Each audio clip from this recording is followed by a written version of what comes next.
And joining us now to offer more perspective on these tragedies is Maricopa County Sheriff Paul Penzone. Sheriff, thank you so much for joining us tonight. We really appreciate it. Absolutely. Both of the shooters in El Paso and Dayton, they had weapons that a lot of people believe only belong in war. They wore body armor.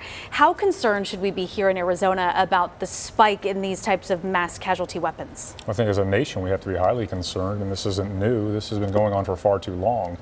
And, as a parent, but I'm sure the community feels the same way, the time for talk has ended and the time for action should have begun a long time ago. So we have to have serious conversation relative to these issues and what steps can be taken to make our community safer. So more information keeps coming out about both of these shooters. In El Paso, the shooter posted a racist manifesto. He drove 10 hours to carry out this act. In Dayton, CNN is reporting that shooter actually had a kill rape list. He was removed from high school at one point. And then tonight, the FBI director ordered a nationwide look at potential mass shooting threats.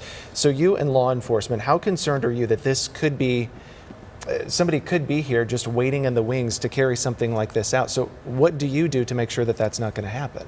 Well, we've taken many steps to try to be more proactive in our efforts, but this is not just a public safety issue. This is a social issue that has to surround all the problems that we face. So in law enforcement, what have we done? We're trying to make sure that we are not only staffed up properly, but trained properly. Because if you look at the one circumstance, it was 30 seconds before law enforcement could engage and stop the threat, yet how many lives were lost. Right. So had it been a longer time frame or more access, it could have been more severe. So we have to be staffed properly, but we have to train to respond. And we also have to train to make sure that we're working with our partners, whether it's in the education system, in the government system, or our federal partners, to be ahead of the threat whenever possible. But that's why the public is so important. Family members coming forward when they identify an issue of concern, having red flag responsibilities with the legislation so that we can intervene, possibly take weaponry away, put people in for some type of a review, and just every and anything possible to be in front of the threat before we have to respond to the threat. And there's also a political component here that we need to touch on. Immigration and race are certainly becoming more divisive topics in our community right now. We're seeing more and more race baiting in our politics, as well. As someone who will run for office in 2020, how do you intend to handle that and address it? Well, I think there's no place anywhere, any time for hate, for racism, or for any kind of dialogue that is vested in opposing someone because of who they are, the color of their skin, other factors. That does not mean that we should be soft on issues relative to enforcing the laws and keeping our nation safe. But it does mean that as a nation, one nation under God, indivisible, with liberty and justice for all. That means everyone is entitled to live in a safe community, and anyone who chooses to target another individual because they are different should be held accountable to that. As leaders, we must speak out against it.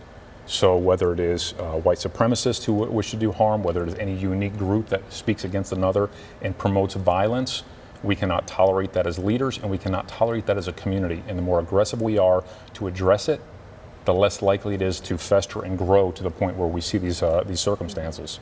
And you mentioned being a parent earlier. I'm a parent as well. I have 2 little girls. A lot of parents getting ready to send their kids back to school this week, certainly causing concern for them about the safety of their kids. What sorts of things do you want parents to know, and really just community members to know about our safety when we see things like this unfolding? Well, I'll speak to you about some of the initiatives that we've engaged in. We have a team that is actually going around to all the schools, and they work with the other agencies that we have through an ACTIC center, which is a terrorism center, to do threat assessments first and foremost, to work with the school to see ways that we can create a safer environment. With that being said, our children should never go to school worried for their safety. They should only worry about the next test that they're taking that is academic in nature. So we have to create a safe environment. We also have to put counselors in the schools to identify these issues in advance, but we worked with the Arizona Business and Education Coalition and the Arizona administrators actually have the first school safety education conference a few months back. And we brought in legislators, administrators, clinical professionals, and law enforcement to say, how can we surround this issue and build barriers to protect our children as parents? You need to make sure that your school is invested in a plan to keep the children safe.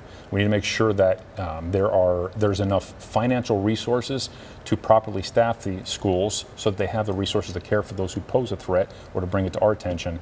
And for those who fear having law enforcement on campus, let's have a conversation as to what that should be in an environment that's healthy, as opposed to feeling that it's intimidation in nature, because it's not. Yeah. The majority of deputies and officers go there with a good heart, wanting to do good and protect children. And if we take away that resource, I think that we diminish the level of safety for our children. All righty. Well, Sheriff Paul Penzone, thank you for coming in tonight. Thank you for having sharing me. some perspective on this. And this is just the beginning of our coverage.